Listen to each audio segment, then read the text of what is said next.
Senhora Presidente, cumprimentar o Sr. Presidente do Sindicato dos Trabalhadores dos Impostos, fazer um ponto prévio em relação a esta audição, como em relação a outras. Portanto, o PSD exige o urgente, cabal, total esclarecimento das questões que emergiram desta discussão e que tem vindo a ser realizada a propósito destas transferências para os offshores.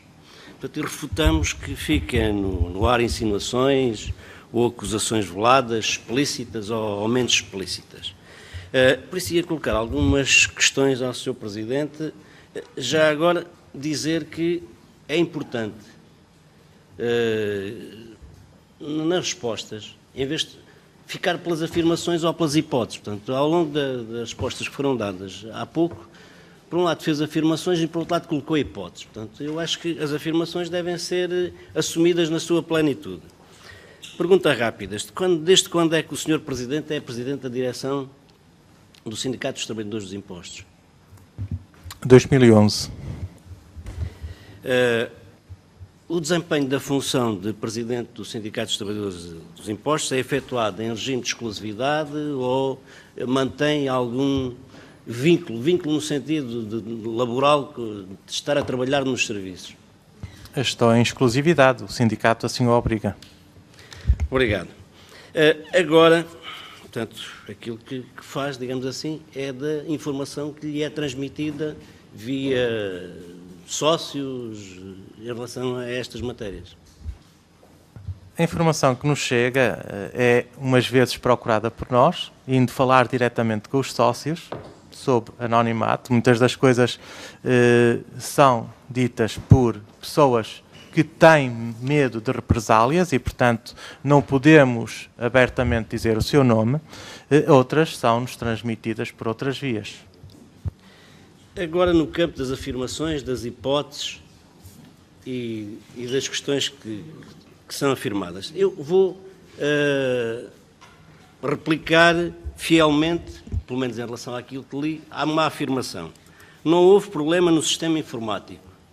Houve problemas com as pessoas que manejam o sistema informático. Isto é muito grave, Sr. Presidente.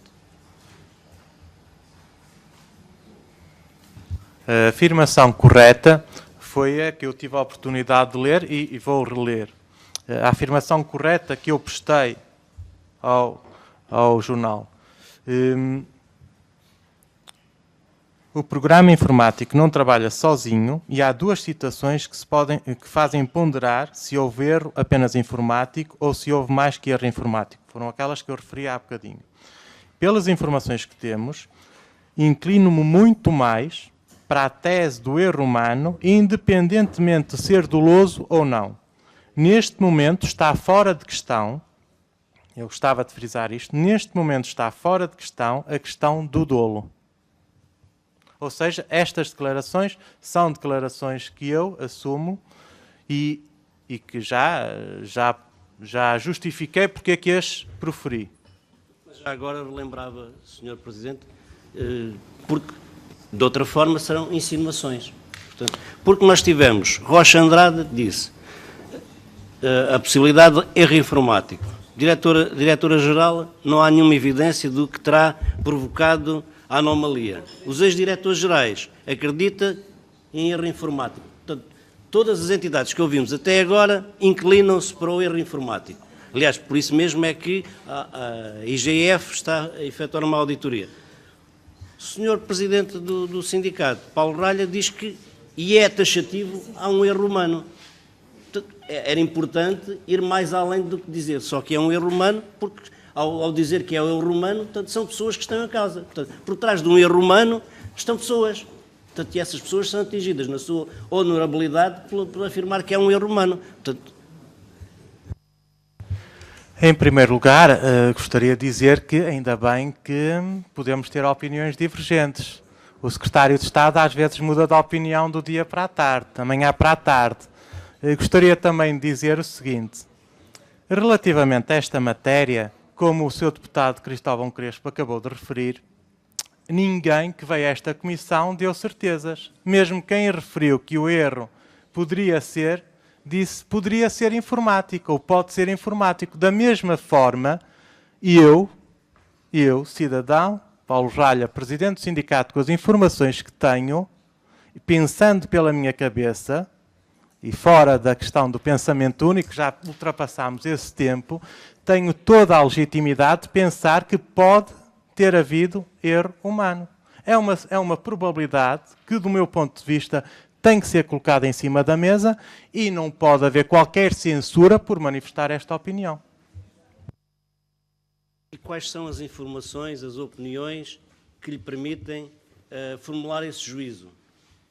São duas. Primeira, o sistema não trabalha sozinho. Segunda, estamos a falar de um sistema informático que é utilizado pelas instituições financeiras mais seguras do mundo e não deu qualquer erro até este momento. Ou seja, porquê que carga de água haveria de dar em Portugal na Autoridade Tributária e Aduaneira?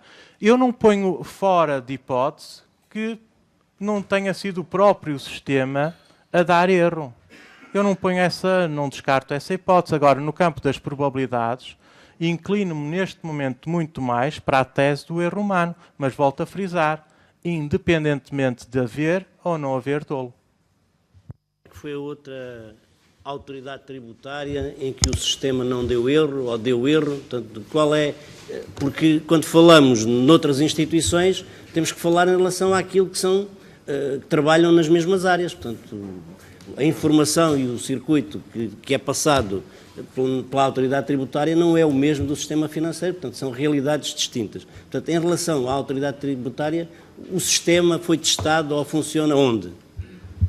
Repare, eu não lhe posso responder essa questão. Posso lhe dizer o seguinte: a informática não distingue um banco de uma escola.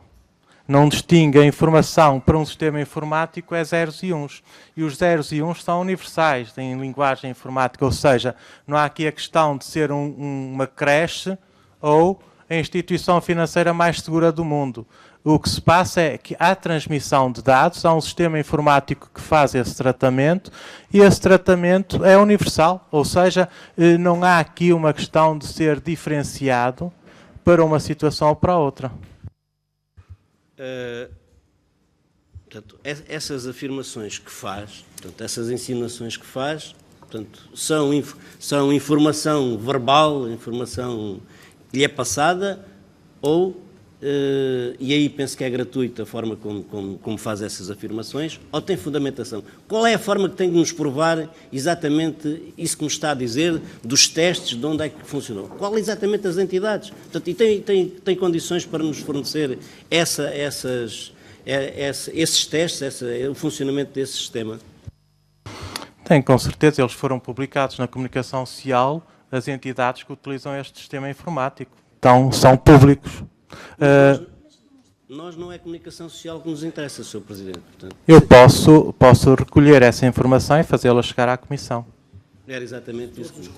Todos os clientes do sistema informático. Eu não sei se posso entrar em diálogo, Sra. Presidente. Não, só pode como deve entrar em diálogo. É precisamente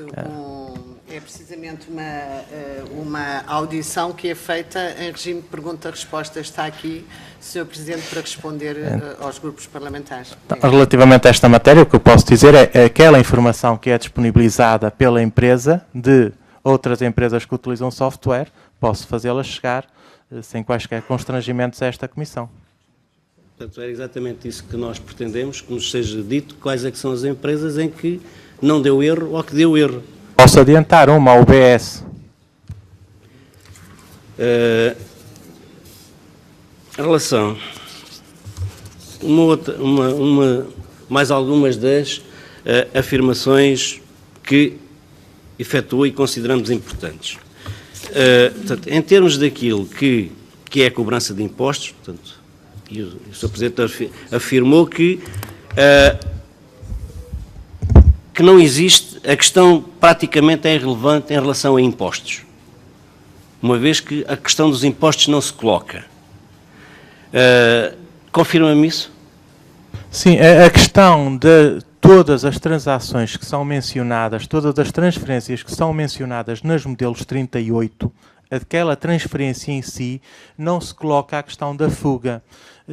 A questão é gravosa, é na detecção da origem do dinheiro, verificar se quem fez essa transferência tinha capacidade para o fazer, onde é que obteve esses montantes e no destino. Nós sabemos que todas estas transações, e sendo publicadas nas modelos 38, não procuram a fuga através dessa transferência propriamente dita. A questão não está nessa transferência porque essa é conhecida da Autoridade Tributária Aduaneira, ou melhor, devia ser conhecida. Neste caso, não chegou a quem direito para fazerem as devidas inspeções. Mas o que se passa aqui é, sobretudo, verificar na origem quem é que transfere, como é que obteve esses montantes, como é que operações é que realizou para os obter, se estão dentro do quadro legal ou não estão, e depois no destino. Qual é o destino final? Porque nós sabemos que os offshores estão utilizados para ocultar pagamentos indevidos, para ocultar corrupção, para ocultar compra de armas, uma panóplia de situações. E a questão não é as transferências propriamente declaradas nas modelos 38, é o que está antes e o que vem depois. Mas qual é a preocupação da autoridade tributária? Essa é uma matéria que faz parte da missão da autoridade tributária? Essa, eu diria que é a missão nuclear da Autoridade Tributária Aduaneira. Repare, nós estamos num quadro, operações, em que praticamente todas as operações contabilísticas das empresas ou praticamente todas as situações relacionadas com fiscalidade dos contribuintes individuais são transmitidas de forma automática à Autoridade Tributária Aduaneira. A atuação da Autoridade Tributária Aduaneira no campo contabilístico ou no campo da averiguação de rendimentos de pessoas é bastante reduzida. Qual é o campo da ação da Autoridade Tributária Aduaneira hoje em Portugal, como em qualquer país do mundo, diria, civilizado? Peço perdão pela expressão civilizado, mas é só para distinguir aqui os países ocidentais da Europa e dos Estados Unidos particularmente. É que a atuação da Autoridade Tributária Aduaneira vai cada vez mais centrar-se e tem que se centrar na averiguação deste tipo de situações, na origem. É por isso que há troca automática de informações, ou que se procura que haja troca automática de informações, para saber o que é que se passa nestes offshores. Isto é extremamente relevante. Eu diria que tudo o resto se torna, eu não diria irrelevante, mas não tão importante no campo de atuação da Autoridade Tributária Aduaneira como averiguar quem é que beneficia deste tipo de situações, como é que obteve o dinheiro e qual o destino final das verbas transferidas para offshores. Essa é que é o busilis e é o campo de atuação da Autoridade Tributária Aduaneira hoje em dia. O Sr. Presidente considera que é menos relevante a cobrança de impostos do que fazer esse trabalho? Não. A cobrança de impostos, repare, a cobrança de impostos do Dr. Cristóvão Crespo também é trabalhador da Autoridade Tributária Aduaneira, pelo que eu sei, e sabe perfeitamente que hoje em dia a obtenção, a arrecadação de impostos é muito fruto dos mecanismos informáticos que, entretanto, foram introduzidos. Ou seja, grande parte, as empresas, por exemplo, funcionam com a Autoridade Tributária Aduaneira de forma eletrónica, ou seja, transmitem dados e recebem dados da autoridade através do e-mail ou através de declarações eletrónicas. E a arrecadação de receitas é automática. Ou seja, o grosso da arrecadação dos impostos é feito de forma automática. Aquela parte que nós estamos a falar é de fraude e evasão fiscal e de justiça tributária. Essa é uma componente que tem que ser feita de forma livre, com inspeções preventivas, com averiguação de situações de operações offshore, etc. Ou seja, é nesse campo que nós estamos a trabalhar, porque o outro campo, a arrecadação de impostos, felizmente, neste momento já está bastante automatizada. Portanto, aquilo que o Sr. Presidente diz é que a arrecadação dos impostos ficou assegurada. Não, mais uma vez, não concordo com essa afirmação, porque, mais uma vez, o que nós verificamos é que aquelas empresas que estão dentro do sistema, ou seja, que transmitem os dados à Autoridade Tributária Aduaneira, pagam os seus impostos de forma automatizada. O que é preciso fazer? O que é preciso fazer é ir à procura de quem não está dentro do sistema. ou de quem utiliza o sistema na fronteira entre o que é legal e ilegal, já para não falar, e sobretudo naquilo que está fora da legalidade. Ou seja, são situações que nós não podemos misturar e são situações perfeitamente identificáveis no campo de atuação da Autoridade Tributária e Aduaneira e não se pode com elas tentar misturar ou confundir quem está a ouvir ou quem não está dentro dos procedimentos que se fazem na Autoridade Tributária e Aduaneira. Não estou a confundir, Sr. Presidente. Eu posso não estar a ser exatamente exato, mas diz que a questão da liquidação de impostos é praticamente irrelevante. Não há impostos em falta. Isto é uma relativamente, o que eu disse... É uma afirmação sua. É, mas contextualizada ou acrescentando um pequeno senão. Eu subscrevo essas declarações, mas na integralidade, ou seja, acrescentando que nas operações declaradas nas modelos 38. E quando eu refiro aos modelos 38, refiro apenas os montantes que são alvo de transferência e declarados nas modelos. Não estou a referir como é que o dinheiro dessas transferências foi obtido, nem estou a referir qual é o destino do dinheiro dessas transferências. Porque aí, nesses dois períodos temporais, é que está o facto a ser investigado. Aí é que está o ato que deve ser alvo da inspeção. Há pouco disse que o sistema não tem falhado, mas porquê é que teve necessidade de ser corrigido? E houve uma auditoria da IGF que testou o sistema algures nesse período. E houve necessidade de fazer correções ao sistema. Repare, eu não lhe poderei responder essa questão, uma questão que podem endereçar ao Dr. Paulo Núncio, que ainda estava à frente da Secretaria de Estado nesse momento. O que eu lhe posso dizer é que os sistemas informáticos têm que ser atualizados tempos a tempos. Isso não quer dizer que falhem. Quer dizer que têm que ser atualizados, por exemplo, para comportar outro tipo de situações. Este sistema informático, nesta componente de tratamento das declarações modelo 38, quando as declarações foram recebidas pela Autoridade Tributária e Aduaneira, tanto quanto nos foi transmitido por colegas que trabalham nesta matéria, as declarações chegavam ao sistema central completas, ou seja, sem apagão nenhum das linhas. Era dentro da Autoridade Tributária e Aduaneira, num prazo de 48 horas em que as declarações entravam até serem disponibilizadas à inspeção para tratamento, foi aí que ocorreu o apagão. Ou seja, em termos objetivos, acho que é uma questão que tem que ser endereçada ao Secretário de Estado e, quando muito, esperar pelo relatório da IGF para ser esclarecida. Não, Sr. Presidente, eu acho que o Sr. Presidente, se tem essa informação, deve desenvolver melhor o que é as afirmações que está a proferir em relação a esses apagões e essas omissões e essa atuação dentro dessas 48 horas. O que é que aconteceu? O que é que sabe em concreto que não sejam hipóteses, que não sejam afirmações? O que é que aconteceu em concreto nessas 48 horas? Isso, se eu soubesse, era irrelevante haver uma investigação da IGF a essa matéria. O que é objetivo, e não fui eu que tornei público essa situação, é de que, relativamente a estas matérias, houve apagão de linhas. E o que eu posso dizer objetivamente, e isso também é um procedimento interno, que não estou a prestar nenhuma declaração que seja falsa ou que comprometa quem quer que seja, é que entre o envio das declarações pelas entidades financeiras para o sistema central e o tratamento dessas declarações, ou seja, a transferência dessas declarações e o seu conteúdo para a componente inspectiva, passam 48 horas.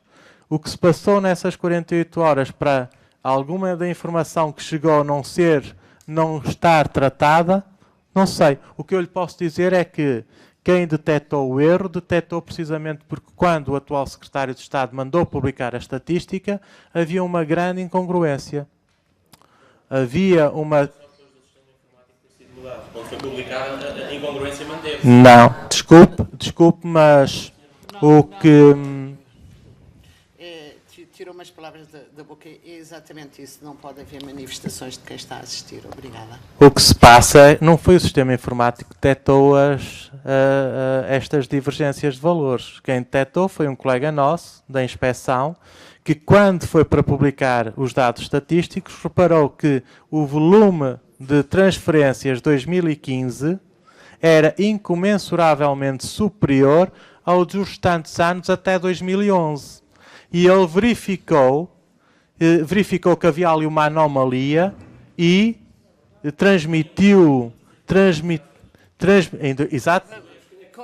Continua. Não, Sr. Deputado, continua, Sr. Presidente. Sr. Presidente, continue. Vamos criar condições para continuar. O Sr. Deputado Cristóvão Crespo continua o interrogatório, a menos que haja uma alteração. Se o Sr. Presidente queira continuar a responder.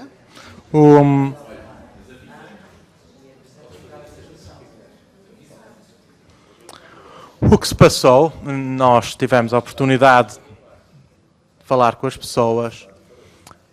Bom, vamos criar condições para o Sr. Presidente continuar a resposta. Por favor, Sr. Presidente.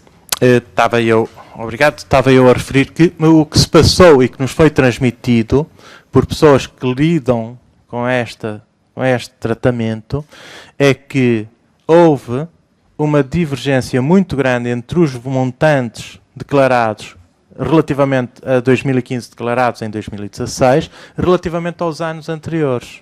E foi esta divergência, foi esta grande divergência de valores que fê-lo comunicar superiormente que alguma coisa se passava de errado. Ou os valores de 2016 estavam completamente errados, ou os valores relativos aos anos anteriores estavam errados. E a partir desse momento, dentro da casa, fez-se uma averiguação ao que se passava e daí as retificações subsequentes que ocorreram. Obrigado, Sr. Presidente. Ainda bem que chegou a esse ponto. Portanto, e chegado a esse ponto, a conclusão de todas as outras pessoas é que, presumivelmente, foi uma questão informática. O Sr. Presidente do Sindicato dos Trabalhadores de Impostos diz que é uma intervenção humana. Portanto, e aí é que está o cerne da questão e aí é que está a divergência. Toda a gente, portanto, independentemente do resultado que a IGF venha a apurar, a hipótese mais provável é a hipótese do erro informático. Para o Sr. Presidente, é claramente uma intervenção humana que motivou essa situação. Continuo com estes dados, precisamente a dizer que a maior probabilidade é que tenha havido erro humano. Porque, repare no seguinte, porque é que as estatísticas não são publicadas durante este período temporal? E depois outra questão importante, que eu acho que urge esclarecer, urge que os portugueses sejam esclarecidos nesta matéria, além de porque que não foram publicados e porque que só neste período temporal é que há este tipo de apagões, ou seja, de informação que não chega para ser inspecionada. Acho que são questões mais que relevantes e qualquer pessoa preocupada com o dinheiro dos contribuintes e com o esforço que os contribuintes fizeram nesse período em específico, tem que ser respondido. Essa é que é a grande questão. É que os portugueses, nesse período temporal, principalmente a classe médica, os trabalhadores, foram explorados em termos fiscais. Houve abusos fiscais. E esses abusos fiscais foram contemporâneos a uma situação que permitia que as transferências de milhares de milhões de euros não fossem investigadas pela Autoridade Tributária e Aduaneira. Isso é que nos parece gravíssimo e levanta uma série de questões que têm que ser respondidas cabalmente. Temos a IGF no terreno e eu tenho as minhas dúvidas sobre a questão do erro informático, como já expressei, porque o sistema não trabalha sozinho, porque este sistema informático é o sistema informático de suporte a muitas entidades financeiras das mais importantes do mundo e não tem dado erros. E estes dados permitem-me equacionar a hipótese do erro humano. Portanto, Só para acrescentar que a hipótese do erro informático é uma hipótese. É uma hipótese. E eu estou disposto a aceitar que tenha havido erro informático. Agora, mais uma vez refiro, quem esteve nesta audição antes de mim, refere a probabilidade de haver erro informático. E eu inclino para a probabilidade de haver erro humano, pelas razões que já explicitei. Sr. Presidente, não tem um facto, mas parte para a acusação. Repare, quem diz que houve erro informático também não tem o facto e também está a partir para uma afirmação, se quiser dizer. Já agora, Muito bem, Sr. Presidente. Vamos agora ouvir a pergunta do Sr. Deputado. Sr. Deputado, por favor. Em relação à estatística, ó Sr. Presidente, quando é que o Sr. Presidente manifestou a primeira vez a estranheza por não serem publicadas as estatísticas, temporalmente? Quando é que fez a primeira manifestação pública da ausência da estatística? E quantas vezes é que a estatística foi publicada? E se, em termos de probabilidade, a estatística de um ano pode ser tomada como relevante?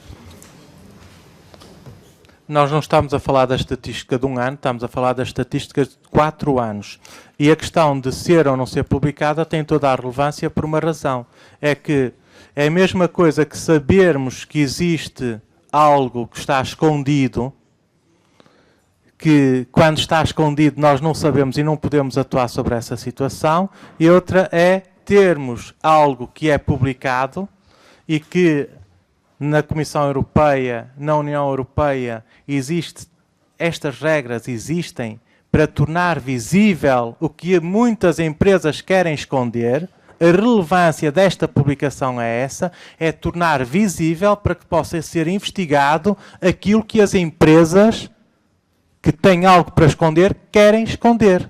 Esta é a relevância. E ainda bem, não só que existe agora a obrigatoriedade de serem publicadas as estatísticas, como ainda bem que houve dentro da casa profissionais, ao nível da inspeção, que conseguiram detectar esta anomalia e conseguiram, ao torná-la pública, fazer vingar todo um processo em que hoje torna obrigatória esta publicação. Ainda bem, ao contrário do que a doutora Maria Luísa Albuquerque disse ontem, ainda bem que nós temos dentro da casa profissionais da mais alta estirpe capazes de fazerem este trabalho.